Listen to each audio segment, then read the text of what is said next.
Hi there! The purpose of today's video is to go over the general parts of a basic 35mm SLR camera. Here I have with me my old friend, the Nikon FM10, and this has been with me for years, since my freshman year in college, and it's really been a friend to me. It is the most basic 35mm camera you can get, and the perks of having a 35mm of this kind is that you as photographer have complete control over everything that you do photographically. Usually I shoot black and white film with this camera, but it can do any sort of 35mm film, including color photography. So let's talk about some of the basic camera parts. Every camera has to have at least 4 essential camera parts in order to be a working camera. The first essential part is a light-tight camera body.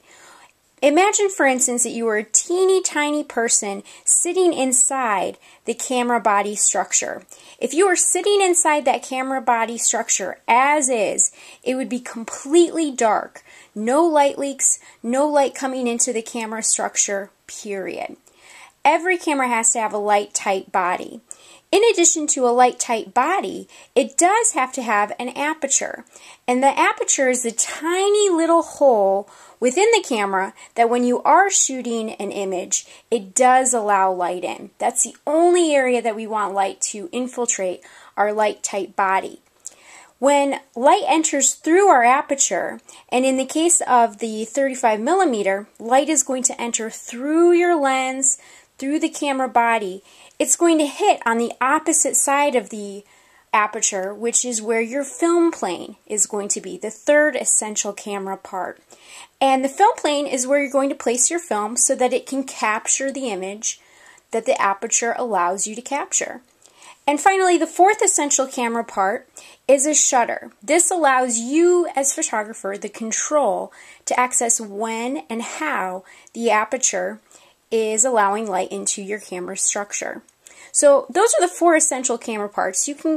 I can guarantee that every single camera has those 4 essential camera parts.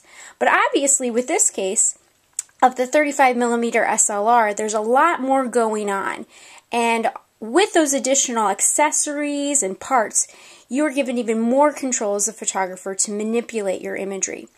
So let's talk about the front of the camera first.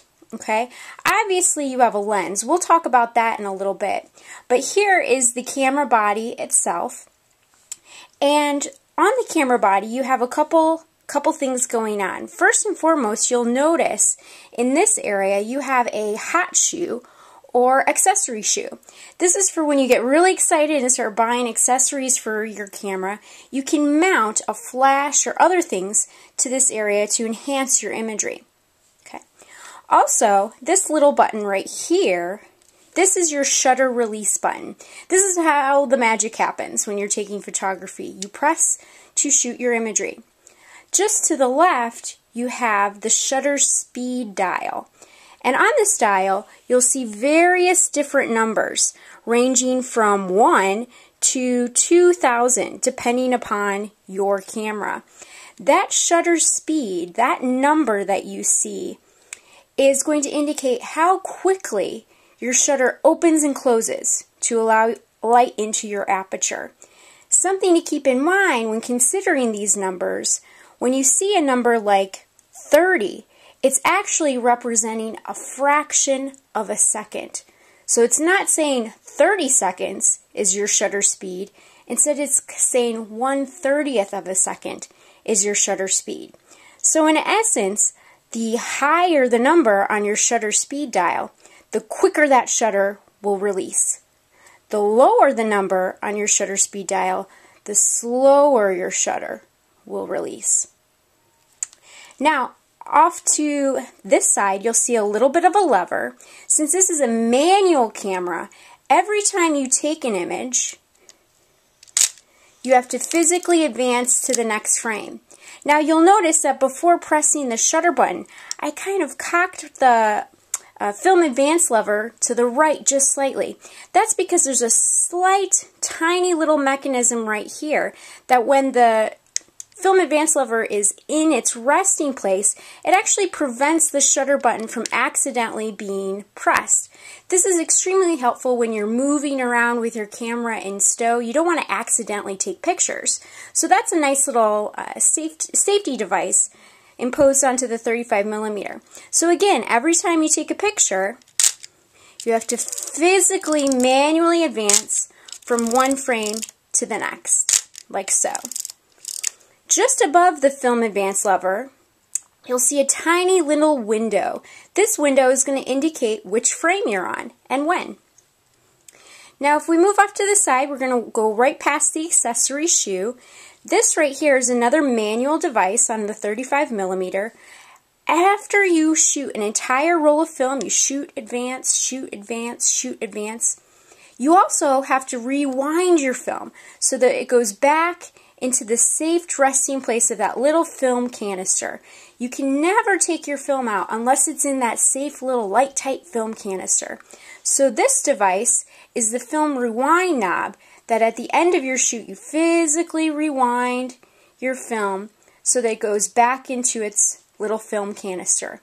You never, however, want to rewind your film until you press the most important button in the world, the release button. You always have to press the release button prior to rewinding a roll of film and prior to opening your film back. The film release button is the most important button in the world, I tell my students, because if you don't press it, it can actually damage your camera, and it is a costly fix.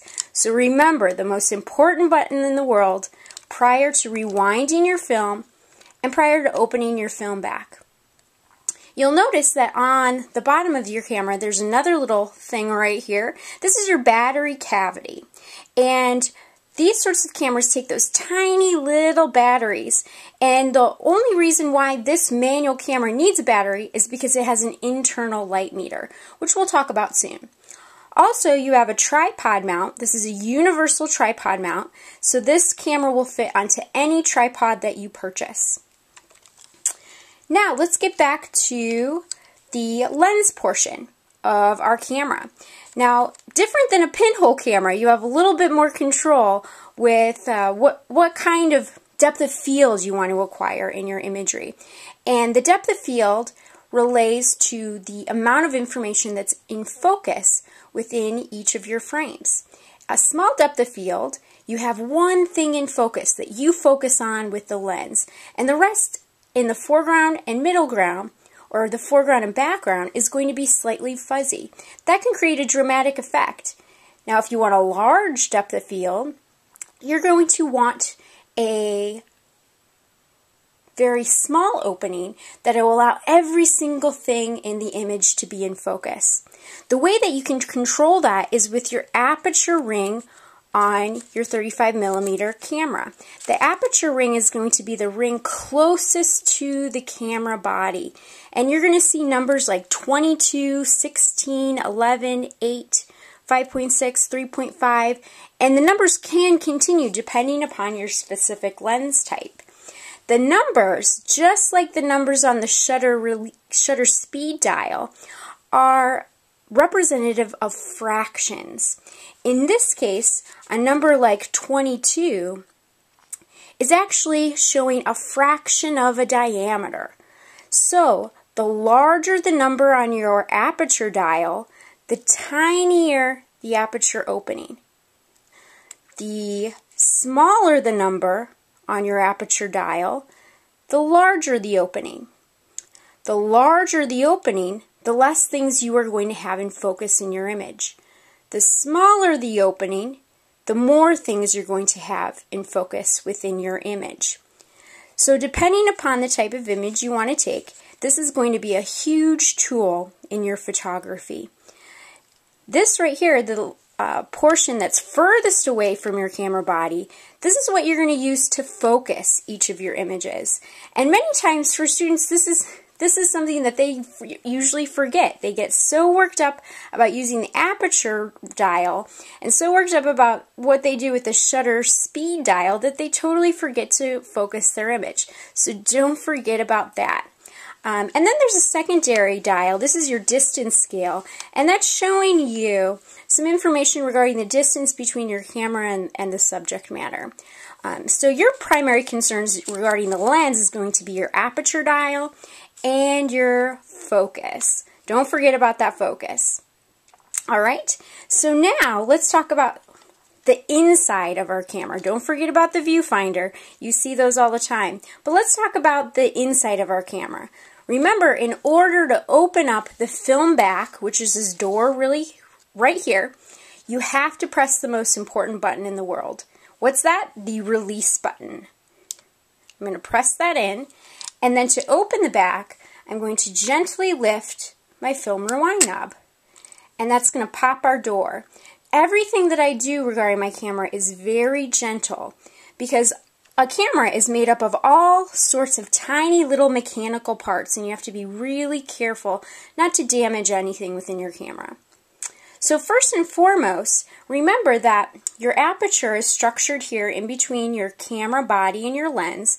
Light's going to shoot through your lens, through the aperture, and hit the film plane. Now, when you take a picture, these are your shutter leaves right here. Those shutter leaves are going to swing open and hit the film, which is going to be placed right here. And your film is held nice and tight against that film plane with this right here, your pressure plate. When your film is loaded in the film cavity right here and guided across the film plane, guided across your little spokes right here, which help move the tiny little spokes of your film across and into the pickup reel, this pressure plate keeps everything intact and moving smoothly. Now the pressure plate is always in contact with your film, so it's crucial that this pressure plate remains so clean and dust-free, because anything that's on this pressure plate, dust, fingerprints, the oils from your hands, that's going to move onto your film. And your film you want to keep super clean so that when you're developing it, processing it in the darkroom, you don't have to deal with any sorts of smudges, dust, anything like that. Now when your door is closed, you'll see a little window right here. This is lined up perfectly with your film cavity, and when you have a roll of film in here, if it's a manufacturer processed piece of film, canister of film, this window lines up perfectly with a set of information that's going to give you the ISO or the ASA of the film. It's also going to tell you how many exposures that you have. So once you load film inside of your camera, if you haven't set a couple things prior to doing so, you can always go back and check in your little window right here. Now when you do load film into your camera, one of the first things that you're going to tell your camera, because you do have to give it some information, is you are going to tell it what that ISO ASA is. And right here, there's a tiny, tiny little window also on your shutter speed dial. And that tiny little window is where you're going to inform your camera of the ISO or ASA, the type of film, the sensitivity of the film that you're putting inside of it. And in most cases, to change the numeric within that tiny little window, you're going to gently lift your shutter speed dial and turn. You can kind of see how those numbers change. You want the number of the ISO you put into your camera to match the window here. So there you are, a quick review of the essential camera parts that every camera must have in order to operate correctly, and additionally some of the fun extras that you get along with the basic 35mm SLR camera. Thanks and happy shooting!